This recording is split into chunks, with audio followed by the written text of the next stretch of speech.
Good morning, good afternoon, and good evening. My presentation today will be on personhood and society, the making of a Kenyan man and woman, a comparative study. And the question we are asking is, what does it mean to be a person and in a society in various communities in Kenya and also specifically in Kenya. So I'd like to show where this all started. That is our context, that is Moi University. So Moi University is a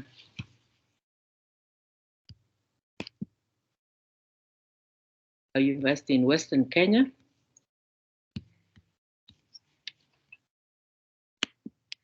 Yeah, it's a university in Western Kenya. It's a the second public university. It has about 50,000 students and over 230 programs in 15 schools. It's a rural university in Western Kenya. Kenya has 47 counties, and it is it's in the Uasin Gishu County. Among the values that Moi University professes or commits itself to is professionalism, meritocracy, equality, integrity, and social justice. So what does it mean then to be a human being, a person in this community? The community is the African community. It's a Kenyan community. It did not start at the university. It started, the school system began in the traditional setting. This is much later. Moi University was started in 1984, but what was happening before this time, about maybe 100 years before that time? What used to determine or what used to make a person a human being, or what was it that could be what the determinants of being a human being? So those are the things I would like to focus on today, because that is our study is on how does one flourish, how does human flourishing happen in an educational setting, whether it is traditional or it is in the modern setting. So we want to go back first to the traditional setting. What did it mean to become a human being or a person? So in the traditional African setting of the understanding of personhood was wider and it encompassed people. We have an important saying that says, one of our philosophers, African philosophers says, I am because we are, and because we are, therefore I am. That is by Mbiti. And there's a Kiswahili saying also which says, mtu ni watu, meaning a person is people. We belong with one another. We do not, we understand our identity through belonging with others. So before Kenya became an independent, became a country as an entity, this sense of identity and belonging was to more than 42 ethnic groups in the Kenyan community. And in order to belong, to be known as a person or to be a member of that community, one had to go through various rites of passage from birth to death, where one was then trained to be a member of the community.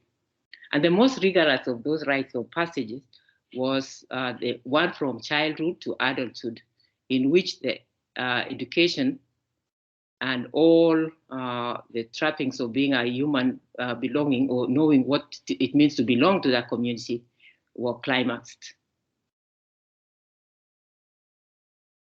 Most of the communities in Kenya practiced circumcision, male circumcision for boys, and some for girls. So, as I said earlier, that belonging or knowing who you were came through going through these rites of passage, especially this one. And so, before Kenya became before it became a colony, these were the rites that were going on throughout the country, throughout the various individual communities. One of our philosophers has also said, to emphasize the importance of personhood in community, that the African traditional morality is essentially social. When writing about the ideal person according to the Akan, he says of the communalistic orientation, it means an individual's image will depend rather crucially upon the extent to which his or her actions benefit others rather than he himself, not by coincidence, but by design. An individual who remained content with self regarding success would be viewed as so circumscribed in outlook as not to merit the title of a real person. So that means then that in order to really be known as a person in the community, you had to participate with others. You had to belong. And one of those ways of belonging is by going through the rites of passage. And then there's also another of our scholars called Turaki in 1997. He says, one is expected to carry responsibility in accordance with the wishes of the ancestors and the community of blood relations. One does not live in terms of objective principles. Similarly, one is not accountable to oneself, but to one's ancestors and to blood relations. Patriotism and loyalty to the state or a church therefore becomes a problem. You belong first and foremost to the ethnic community before you belong to the nation. Yeah. So that has been the understanding of personhood, because every community has had their own way of initiating young people into adulthood. And so the issue is then, how do they become a Kenyan? Now, with all these different identities that they've acquired, how do they acquire a sense of identity as now transcending their various communal identities? So what happened then during the colonial period? Colonial education tried to erase these traditional forms of education. That is, they were considered informal, and they were also considered not up to the standards. And so they were removed. Or they were suppressed, in other ways. So when I say that today the African society seems to be in a state of near chaos, especially in the realm of morality. Why? Because the values that were imparted and transmitted to the young people were done through these rites of passage. And now with colonialism, they were erased, or they were suppressed, and people, the young people did not have, and people did not have a sense of belonging in their various communities, or they had a dual sense of, dual kind of identity. They do not feel comfortable in the most modern setting, and they do not also feel comfortable in the traditional setting because they have been moved. The things have shifted. So, for example, one of the communities that is among the Nandi, which I come from, the Nandi age grade system was demolished because it was a threat to the British security, and to they could not have two parallel kinds of armies. So that one was completely abolished. So for now, the young people in that community, they could not then go, they would go through the rite of passage, but they do not enter into the service of the community because that was abolished. And so it's put the young people in a state of not knowing what to do. Yeah. One needs to note that the ones that actually introduced introduced and also carried education system, or they carried forward the education system for the missionaries. It was much later, maybe around 1910, that the British government, or the colonial government, took over the education system and began to put in place structures that would help to transition or to help the Africans go through a formal education system. So the missionaries tried to substitute the character formation through the biblical values, but then they did not know how to contextualize the values that were within the African system. They thought those were completely out of place. And so this is what happened.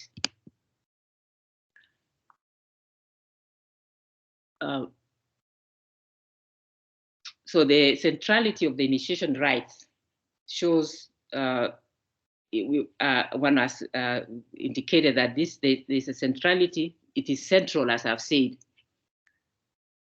and it is one of the most dramatic of this passage, or the most dramatic of the transitions. Whatever other formal, informal means were used, these rites usually culminated in the initiation ceremony, frequently associated with circumcision and other physical ordeals. The initiation was the outward sign that an individual was ready to assume the responsibilities of adulthood, and until this, no young man could be considered a full member of the society, as this quote tells us.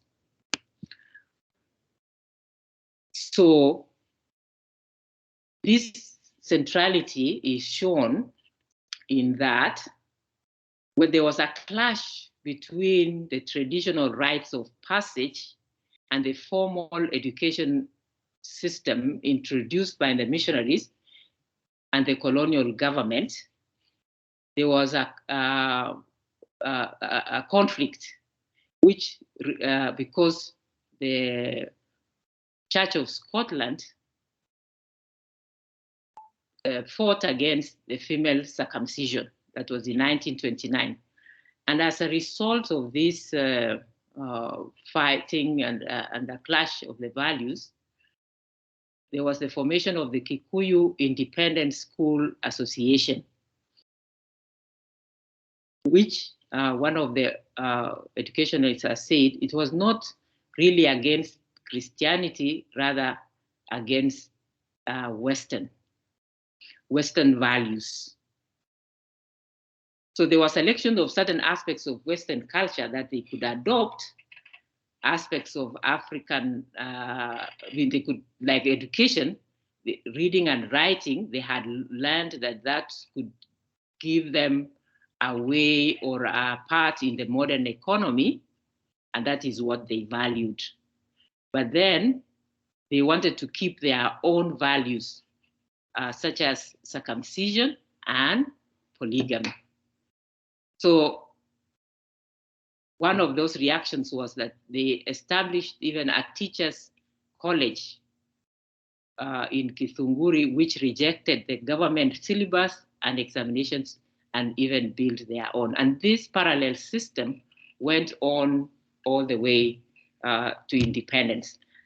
So you can see that one of the things that really caused the clash was the not being able to understand that the initiation rites were playing a central role in the education system, and also, I mean, it's a traditional education system, as well as in impartation of the values, the community.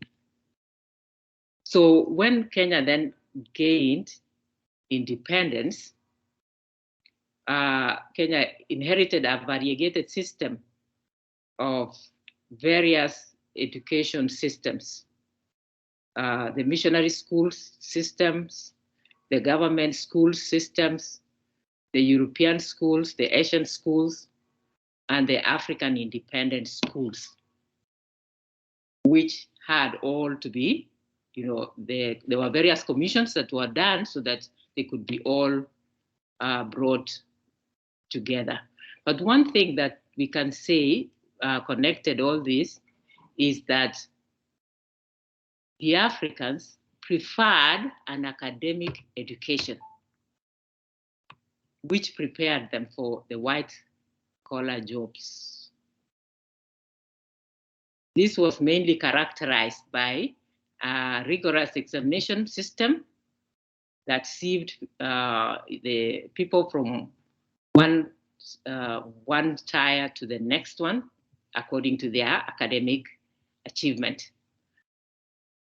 So through one of the systems of education that was, one of the systems of exams was the Cambridge School Certificate, which then would, after primary school, then people could do that Cambridge Certificate.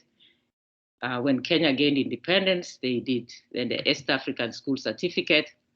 Then when the East Africa Certificate or the East African Community did not continue, they went into the Kenya Certificate, and finally we had the 844 system. And now we are into the competency-based curriculum, which is trying to steer away from that rigorous examination academic system. So the focus was on academic achievements and not on other skills. When the Africans realized that the systems, the academic examination system favored one's entry into the colonial economy and values, then they preferred that system, even though the government tried to push for agriculture and maybe a system that would try to keep them Africans in their state and adopt some of their values. They refused that because they could see there was a dual standard. So there was hardly any character development focus. And so the effect of this was that we have graduates with high academic achievements, but no character values. The system of the traditional system has collapsed. The government educational system doesn't work. The missionary schools were taken over by the government as well. And so when we some of us, when we entered the university in 1990, not enter, but I was starting to teach at that time at the university, we found students who were least prepared for the education and for the for actually interactions in the university. This showed that the traditional values had been abandoned, but no alternative individual communities values and no even national values had been put in place. So we can have the values in paper, but no rigorous way of trying to transmit those values. Hence, then the establishment of the African, we called it African Christian Initiation Program. African, because we realized the African values that were transmitted through the initiation systems were very valid, and it helped to prepare one for adulthood and give them the sense of belonging. And then the Christian values also were incorporated. We incorporated that as well. So we tried to build on the initiation system from traditional education, and then incorporated Christian values, and then the modern education as well, to prepare the young people so that they could be responsible members of the Kenyan society. One of the effects we could also mention about on the values, how education had become so certificate oriented. We've seen in the there was a time when there was a crackdown on cheating in national examinations. As a result of this tough crackdown on cheating, there was a spirit of arson all over the country. Many schools were on fire, and students were very annoyed all over the country in trying to resist this crackdown. Among, like one of the worst ones was in Nairobi, Moi Girls Nairobi, a very one which was a high school. There were 9 girls who died in the fire, and scores were injured. And following this, we wrote something on how the children have really been least prepared in the society to handle to become responsible members of the community. So that shows how the examination system had become so such a central part of our country. So I'd like to talk now about the character values program. So we began in 1990 with ladies to ladies talk, that is ladies just talking to ladies and helping them. Then in 2004, we put together a program of young people to help them to transition from being young, from childhood into adulthood through the initiation program. For those who are from the communities that were that did circumcision, that they would go through circumcision. For those that did not, we would just offer them alternative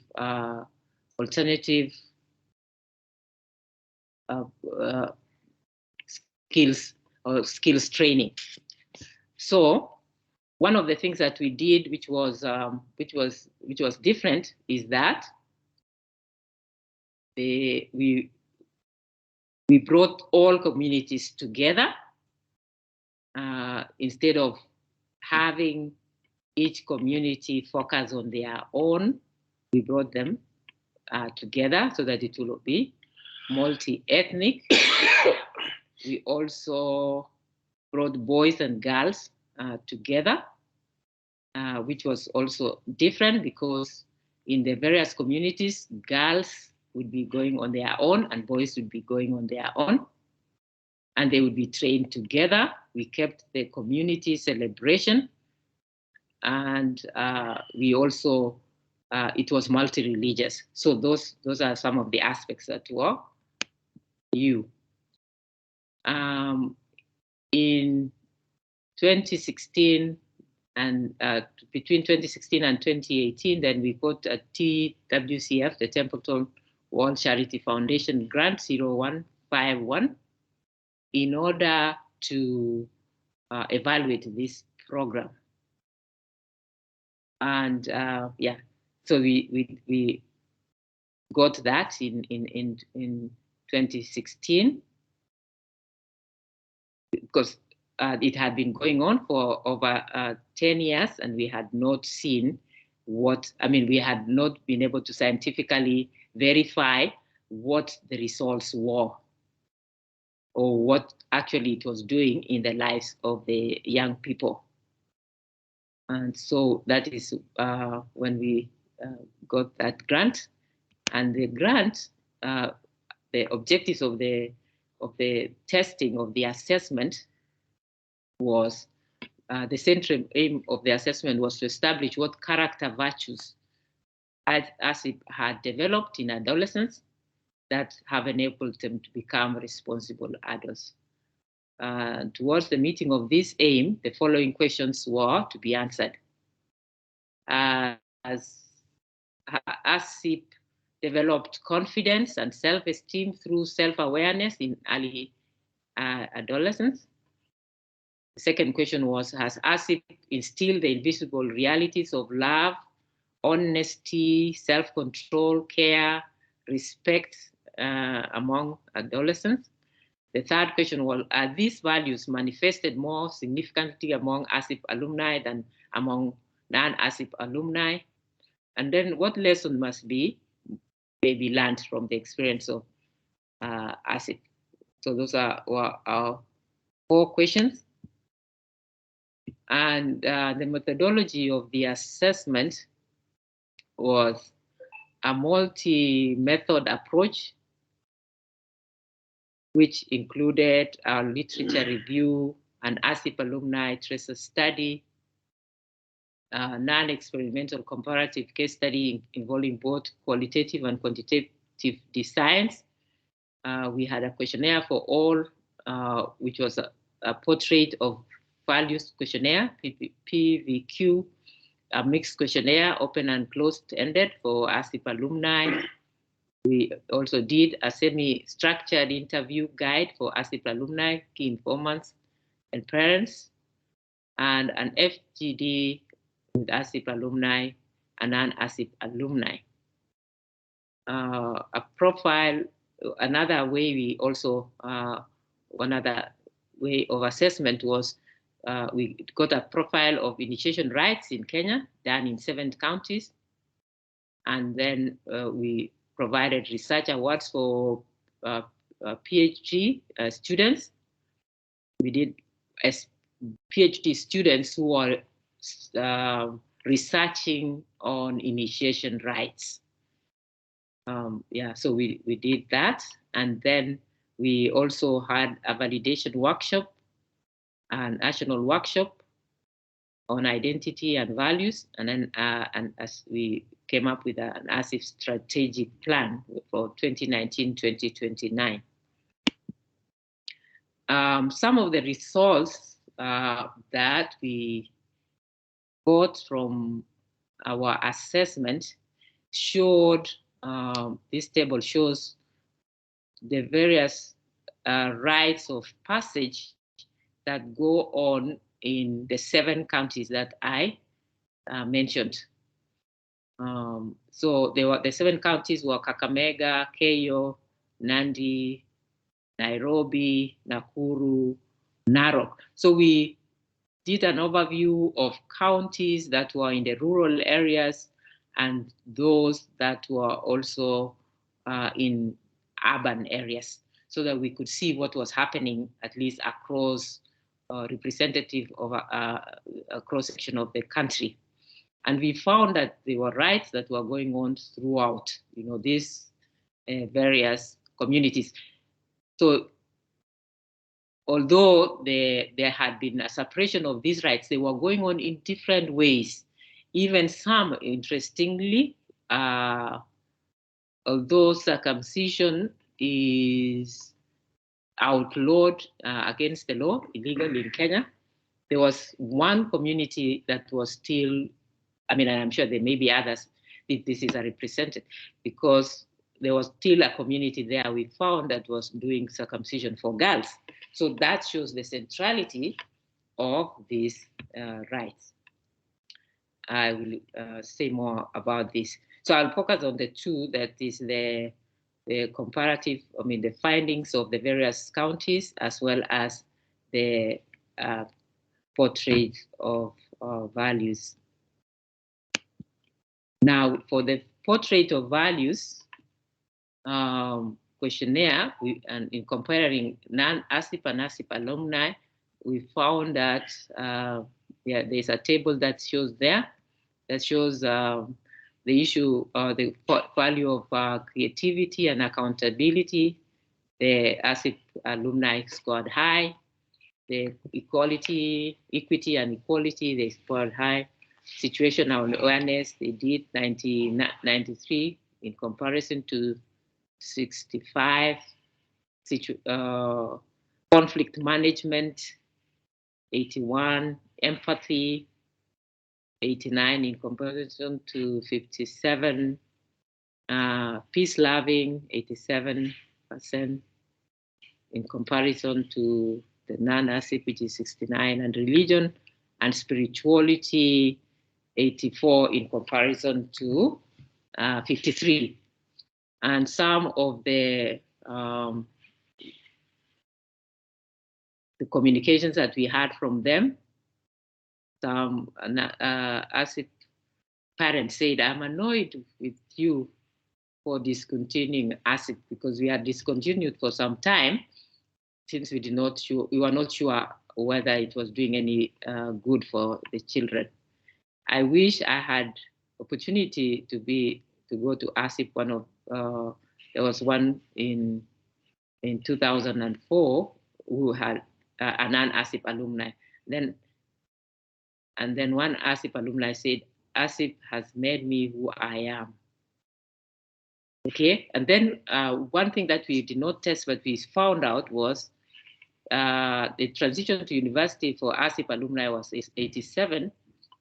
This was an intentional, and non-ACIP alumni of the same time was 52%. In general, the population is 13%. All right, so and then now for the other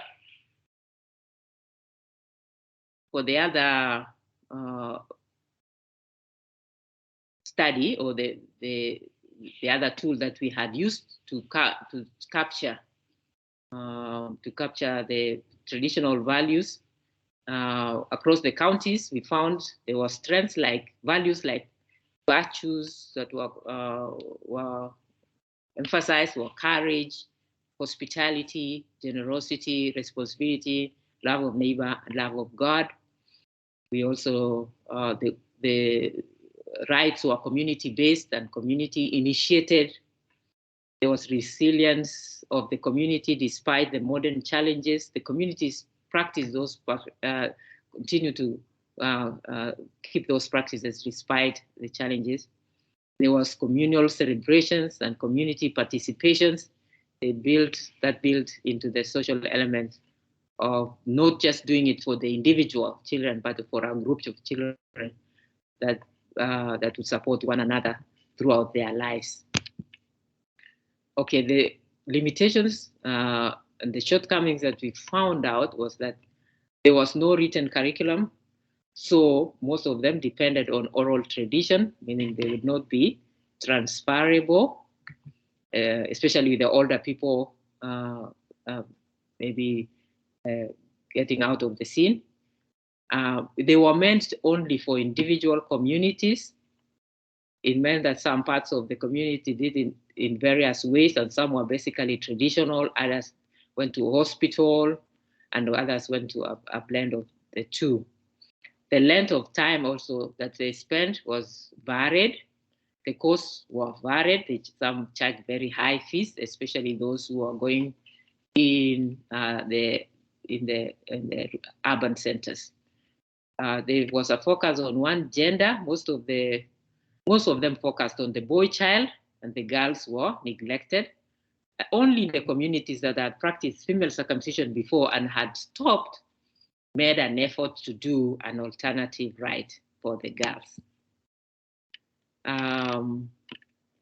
So in summary, then, the findings of initiation programs in the 7 counties shows that alongside the formal education curriculum, the Kenyan communities had not abandoned aspects of the traditional education and focused on character. In all the counties, there were various community rites that meant to help the young people to transition into adulthood. And the reason they carried on these programs were to help the young people to gain some values such as courage, respect, concern for one another. And there was a fear that if they did not do this, they would lose the young people. Some of the impacts that we see, a slide there that shows several things that as a result of ACIP we achieved. There are publications that we've made. There are PhD thesis, that is there's 2 students that got the program. The award. Kikuyu did something on female an analysis of adoption of alternative rites of passage in Elgeyo Marakwet County in Kenya. That was one of our students, a PhD student. And then there's Helen Wanyonyi, who did the PhD thesis on the emergence of Bukusu Christian rites of initiation and its implication on societal value system among the youth in Bungoma County. So that shows you that this is still very much alive and going on, and it needs, the issue that we needed to find out was this something that needed to continue to be upscaled or to do something about it. And so this confirmed for us, and these are some of the things that we have found out. Then we had the National Initiation Rites Workshop, which was focusing on identity and values, which brought together about 100 practitioners of initiation rites from the various counties we had gone to. We brought them together. We also included government and civil society groups to come and talk together about this lack of character formation and the need in our communities. They appreciated the program and were looking forward to having such a function every year. And they recommended that ACIP should upscale its programs to reach other counties. So ACIP, in comparison with other initiation programs, we found that the only 2 that focused on girls and boys together was ACIP and another program in Nairobi called ROPS. These 2 are the only ones that reach out to a multicultural audience, and therefore the making of a new Kenya that is focused on values. All the programs during the National Initiation Rites Workshop agreed that there are values that should characterize the new Kenya, and by extension, a new Kenyan man or woman. Integrity, recognition of cultural diversity, patriotism, peace, good leadership, stewardship, love for one another, equity, cohesion. Yeah, those are the values that we brought out in that national workshop. So the way forward then, and finally, is what do we do about this? one of the thing that underlied this study was the Provenance systems approach and the exploration of how education can and should aid in human flourishing. We see that ACIP falls into all these levels.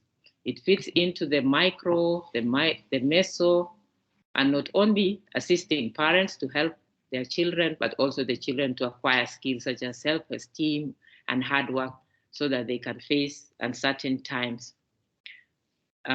We see this in ACIP alumni, even in the continuation. We see that this is self-sustaining because during COVID, that is this time of COVID-19, ACIP alumni marshaled themselves to visit an informal settlement to listen to the experiences of other young people.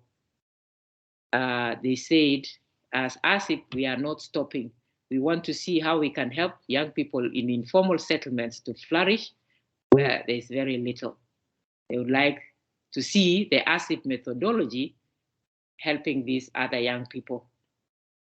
So we are hoping and that we could conduct a longitudinal study with children of informal settlements and see how intervention with the ACIP methodology will fare on them over a period of time, aiding them then in human flourishing. So that is we hope that is something that we can do in the near future. So we can see then that the ACIP methodology, African character, we put character as well, initiation program has helped in changing lives and in transmitting values that were lacking because of the breakdown of the traditional system and the lack of values, a values education system in our country. So thank you so much for that. I want to show you just the members of our team, the ACIP team. Those are the members of the ACIP team.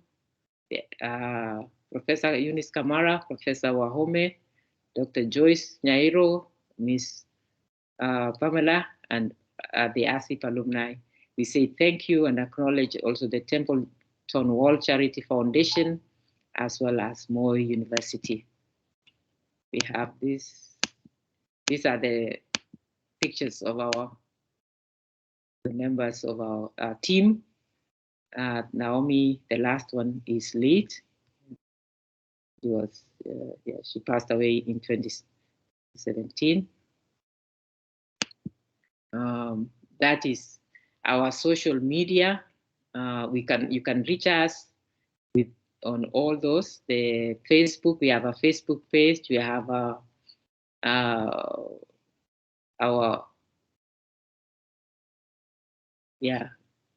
where we have a tweet as well. Yeah, and you can get us in the internet, www.acip.kenya.org. You can see that. And then, the previous one are some of the books that we've come up with. The small is ACIP Jewels, and My Life Starting Now is the training manual, which are due for to update them and to redo them now with the new things that have come up. That is one of the pictures of when we were giving the award to the PhD candidate. That was the Vice Chancellor of the university at that time. Those are some of our pictures of those who come to the program, and then some pictures of fun in the national workshop. Yeah. And finally, thank you. I say thank you in 4 languages. Thank you, Asante, Buyamuno, Kongoi Mising. Okay, that's brilliant. Thanks very much. Emily, thanks so much for your presentation. That is really fantastic. It's good to hear what what you're doing. It's also good to hear of some of the history, I suppose, that that precedes the your program. I just wanted myself to. I'm just trying to work out. Oh, here we are. It's a bit disorientating when there's so much on the screen, but I was very interested in the history, and particularly where you started with missionary education and so on. There's a couple of things I wanted to ask about in Kenya, because Kenya was really very important in giving shape to how colonial education in Africa proceeded. And so, obviously, just for the benefit of the students on the call, but one significant element was the visit to East Africa in 1924 of the Phelps-Stokes Commission. And yes. the aim of this mission was, and I quote because I years ago I used to teach a little bit on education in Africa, was to find the types of education best fitted to meet the twofold needs of Negro masses and of Negro leaders of Africa. All right, this is directly from the Phelps-Stokes in the near future, he said. And the commission sought to apply theories of Negro education developed at Hampton and Tuskegee institutions in the United States. Now, what is interesting about the Phelps-Stokes Commission, I was just actually, as you were talking, finding some of my slides, was the theory stressed the idea that, and this is interesting quote from them, education must be vitally related to the needs of the people, and wait for it, with character training as decidedly the most important educational objective. Now, that was an interesting, very interesting find from the Phelps-Stokes Commission. And what then happened was it was thought that in this context, it was the origin of a very important thing for Kenya, was the origin of the Jeans schools. I don't think you've come across the Jeans schools, but as a result of the visit of the Phelps-Stokes Commission, there was Miss Emma Jeans, who was a Quaker in Philadelphia, and she gave George, Dr. Frizzle, really, who was commended by George Peabody, who was the treasurer of the General Education Board. So, today we have the Peabody Institute. And she gave Dr. Frizzle a check of $10,000 US, which was quite a lot of money. And this allowed graduates from Hampton to come out to the field in Kenya. And again, as the paper puts it, to arouse the Negroes, right? And state the importance of the educational needs of their communities. And through their work, school terms were lengthened, school houses were improved, new interests were created in the education of the so-called Negro children.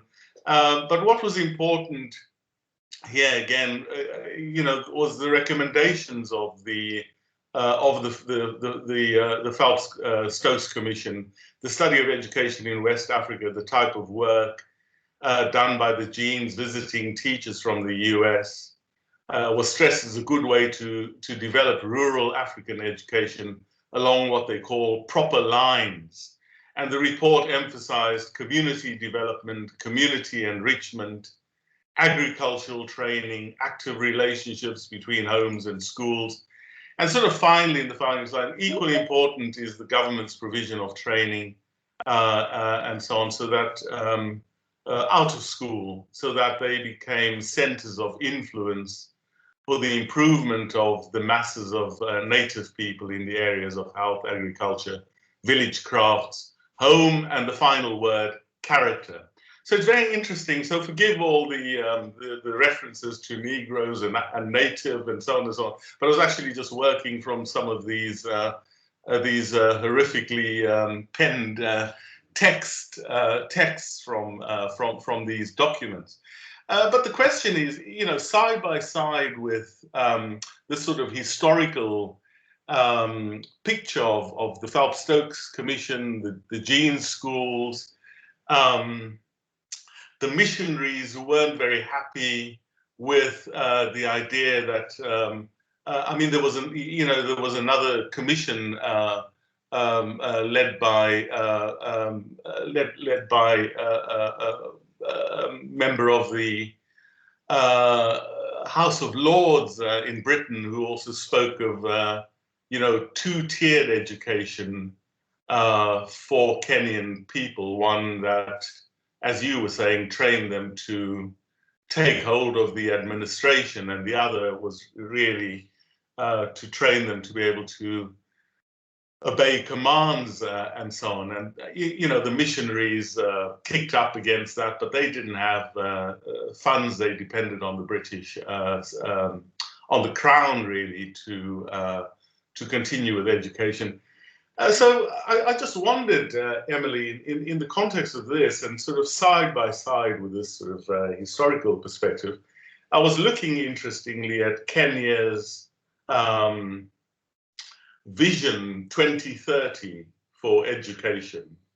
And Kenya has been very ambitious. And when one compares Kenya's sort of scholastic results to other African countries, Nigeria, Madagascar, Burundi, Rwanda, and so on, I mean, Kenya does extremely well. Comparatively, certainly compared to other countries in Africa.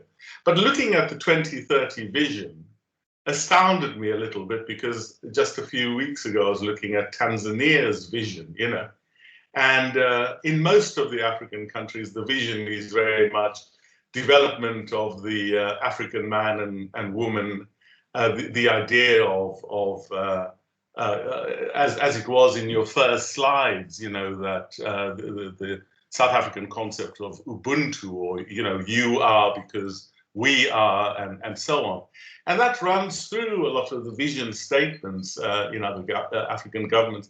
But I was quite struck by the fact that it no longer appears in the Kenyan Vision 2030, unless I've missed it. And there does seem to be this this drive to create a sort of that Kenya is ambitious and prosperous and wants to be globally competitive, economically so, and otherwise. So these are three bits of the puzzle that I wanted to just to raise with you, and to ask the question whether you think, obviously not recommending that we take the Phelps-Stokes Commission seriously, but just what you thought of that historical period in Kenya, and the stress actually on character development. And is that very different? And I suspect your answer would be yes, it is, to what we understand to be character in the sort of African way, as your paper was saying. And the second question really is there any room for the development of virtue and character in Kenya if one looks at Kenya's Vision 2030, which just seems to completely ignore it in favor of global competitiveness and so on? But you would know much better than I do. So those were just some opening remarks, Emily. And with that, I thank you so much for your presentation again.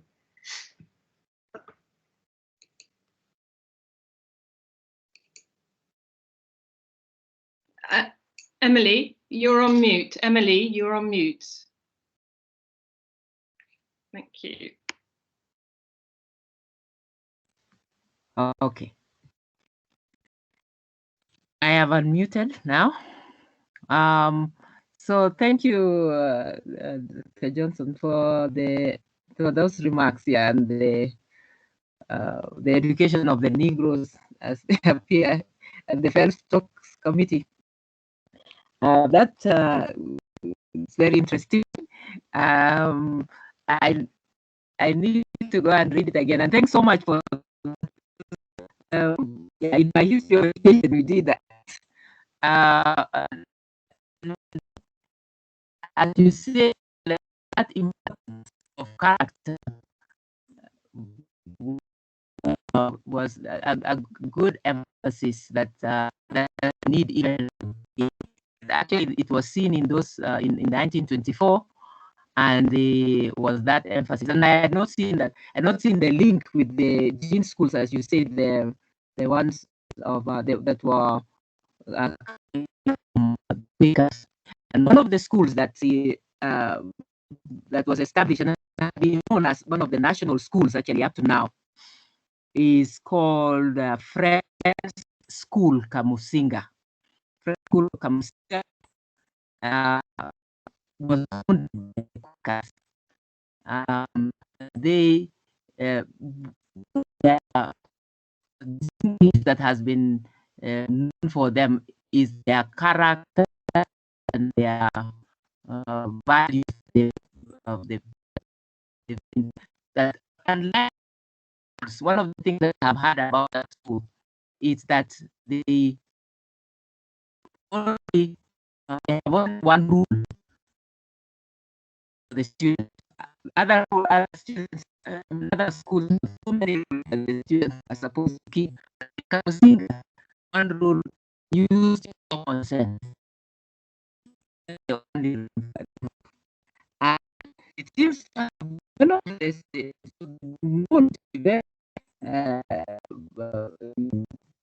think in character, values, and think most recently there has been there's so much. One of our grandchildren actually went to started going to school, to the high school most recently. He's supposed to be in Form 3 now,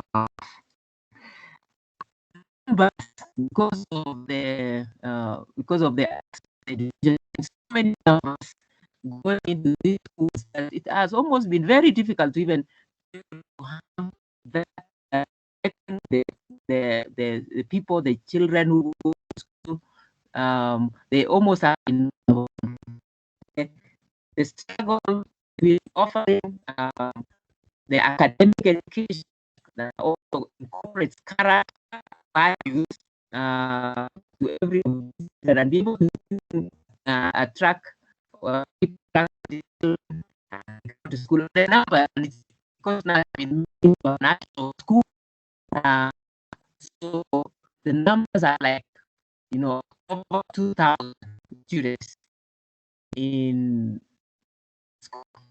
So that struggle, and even those all those national schools have been affected by the national virtue or the emphasis on and also good performance. But I think what is working against is the numbers that we are having in our system right now, especially since we have what we call 100%. Excuse me, Emily. Excuse me, Emily. The reception this end is very bad, so could I ask you to turn your video off, and that might help with the quality of the sound. Okay. Lovely. Thank you very much. We're really interested in what you say. Thank you. Yeah. So I was saying that character, emphasis on character, and as I say, that was carried on in the missionary schools and the private schools. There has been, but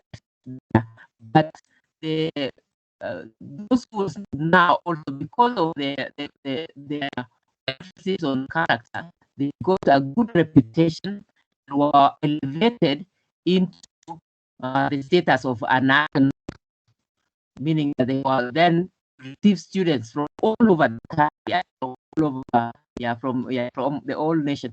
And so now what they are struggling with is the numbers. how they can cope with the numbers, especially with what we call 100% vision.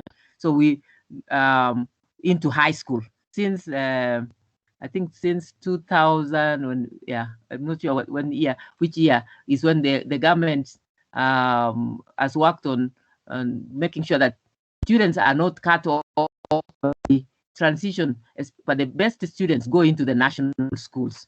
And so they are really struggling with their the numbers. And then I would like to respond there. So thank you for the very insightful observations. And yeah, that is very helpful for me to put in that character thing that it was seen even much earlier by this commission of 1924. Then the emphasis too was on the skills that the government wanted to impart. So agriculture, vocational training, and skills that would really meet the needs of the community. So that was also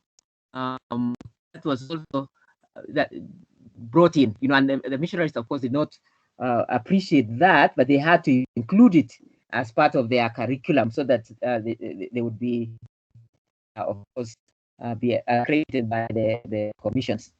So that we can see, but most time what the mission, what the Africans saw was like an hypocrisy, that there was a training that was being given to the white children and to maybe the Asians, and then with the Africans they were being given again what seemed to have been low quality education. And so there was a resistance from that time. So there's been a negative attitude towards vocational training, because it seemed to prepare just for servitude and for manual tasks. So the system of education then suffered, although there have been polytechnics and technical schools.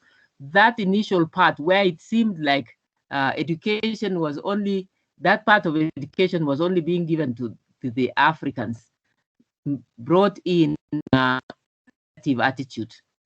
So that now it's when the government is really working very hard to introduce or to give technical training, and they are giving subsidies to students to go into the polytechnics and vocational training. Any of those who do not go into high school or have come out of high school and need a training, they are being subsidized by the government. So it's at least coming back. That attitude, that negative attitude, is kind of going down. It's being erased. So yeah, so I think that may have the different types of education may have brought in that negative attitude. That is whether there is a whether there is a chance. Actually, I had another slide that I showed. I was including it in the vision, which is the Vision 2030 House of Kenya. So in this House of Kenya, there are pillars: the pillar, the social pillar, the political pillar, and the pillar. Under that, the pillars, the foundation is supposed to be a values pillar. But then, unlike all these other pillars where they've given clear-cut clear direction and guidance on how pillars be put in place, there's no teaching or there's no guidance, and there is no direction about how that moral part. That is what we asked if we are thinking, can we inject something and say, you cannot ignore? I mean, they put in the moral, and I think it's put actually much later when people resisted and said, how can we have a house with foundation of values? So there is now that the house dedicated a new of Vision 2030 with values underneath, but still there's no clear cut direction, and that is a niche maybe that we can launch in as people work about character, that we can say without this the house will not be able to stand. That's terrific, Emily. Thank you very much. And just to remind you, if you could turn off your video, I think we might be able to hear you better on this end. There are lots of questions in the chat, also a number of hands up. So I'd like to pass the mic to Luke Swan and then to Jonathan Beale before picking up some of the questions that other people have asked. Yes. Thank you, Fiona. Thank you for that, Emily. That was a really insightful account of education, culture and history in Kenya. And one of the things that I found really interesting was the rites of passage. These initiations are very formative experiences that people have taken to mark that transition from childhood to adulthood or at some other significant point in life. Some of the problems that I see, especially in this country, is that the period of adolescence between childhood and adulthood has increased. And in this country, there aren't as many of those initiations where people can develop that character in an experiential way and take those steps. So given some of these problems and given what you've learned, do you have any suggestions for how we can create more of these ceremonies or rituals or experiences to mark these transitions into adulthood or to a new part of life for young people? Okay. Let me respond now a bit. Let me respond. Thank you very much.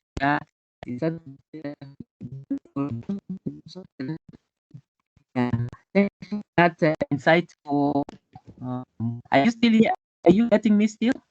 We can't hear you very well. Can you maybe turn off your camera, and then we can. I don't have it on now.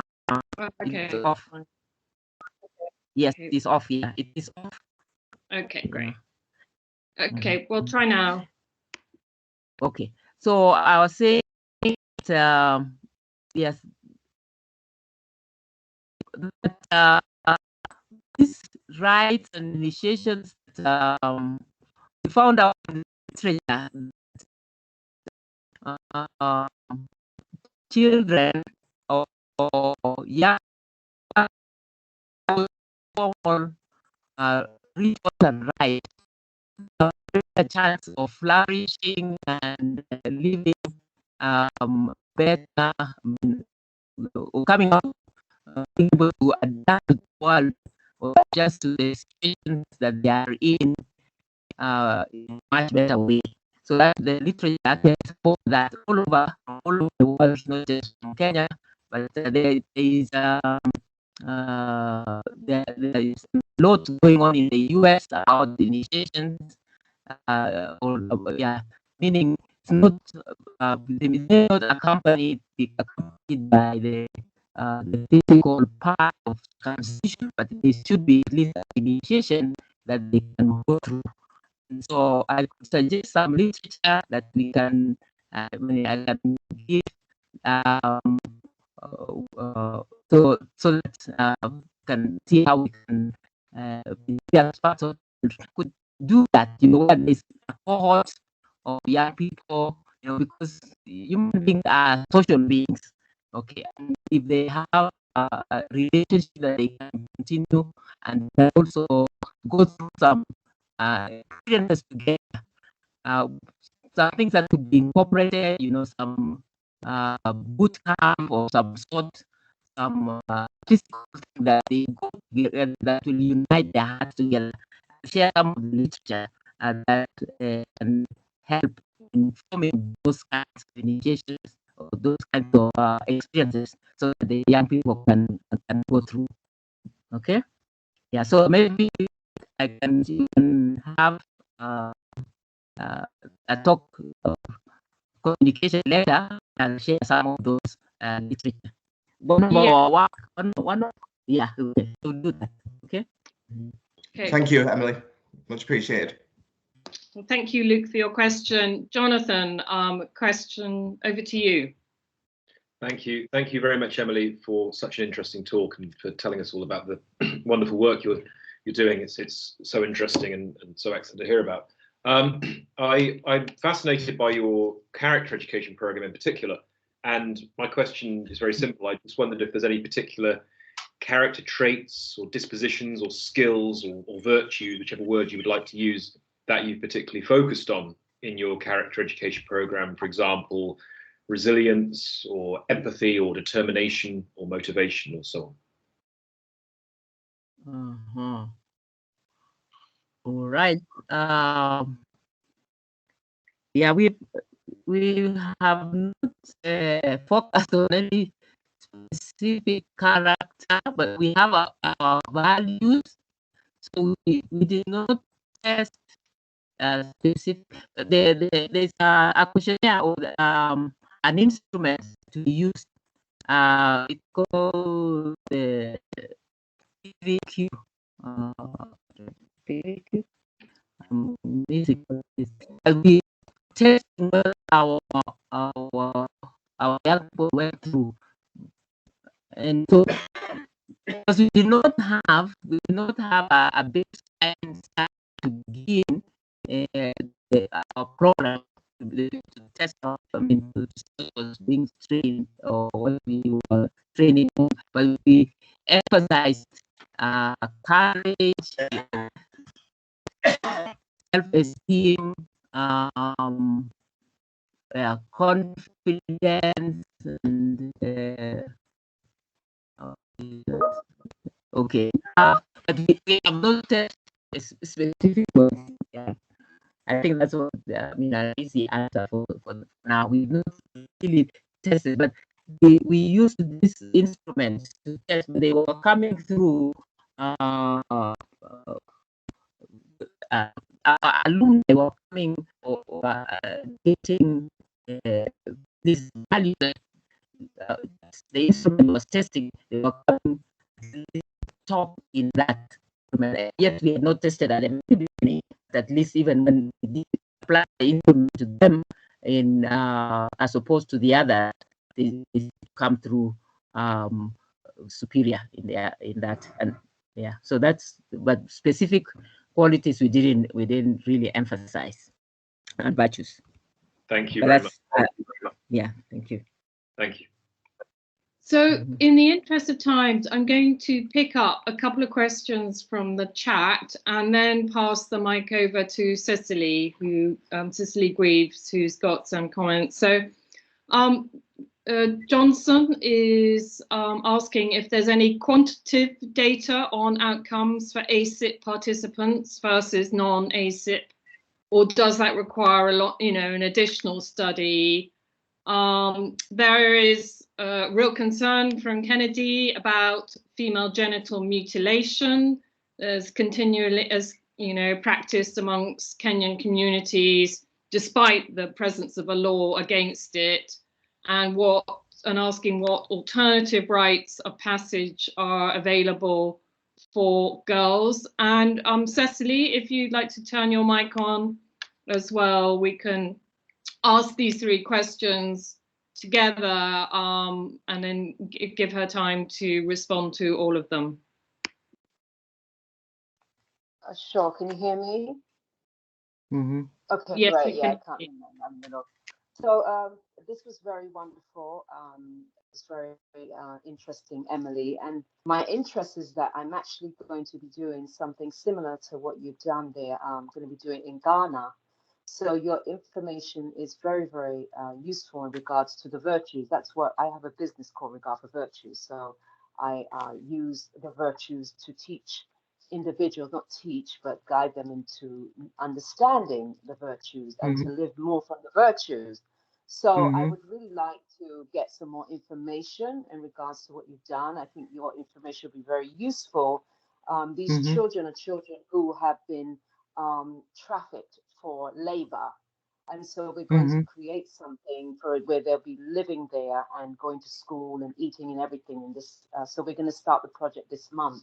So your information will be very, very useful. So I'd like to get the recording and also see how I can maybe talk to you some more, Emily. Thank you. Thank you very much. All right. I'm thankful for the response, and I think Fiona has my contacts, and we can chat much. In detail about how we can collaborate in seeing how you can continue that training. Okay, so I think that's my response to that. So yeah, we've done some work even for children also who are in very resource children who are on the streets, and I can share some of the things that we did with them as well.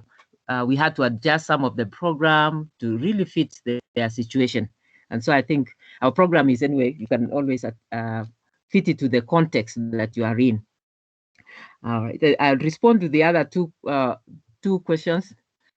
The questionnaire that we used that I mentioned earlier is called, the instrument was Portrait Values Questionnaire, PVQ, which is a standard questionnaire or which has quantitative data, so that we applied that questionnaire to ACIP alumni and their counterparts who are in the same situation with them when they were going through the program.